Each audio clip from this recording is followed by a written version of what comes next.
Hey there guys, my name is Marcus, and in this video I will show you step-by-step process how you can easily share a printer on network and how you can share printer in between computers. This is a really simple way, and if this video will be helpful, definitely write down below in the comments that this video helped you. So let's just start and let me show you how we can actually do it. So what you want to do is go to bottom on the search and write control panel.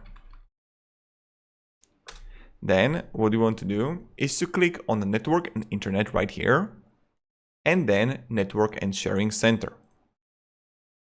Then you go to left side and change advanced sharing settings. And then you would have turn on network discovery and turn on file and printer sharing.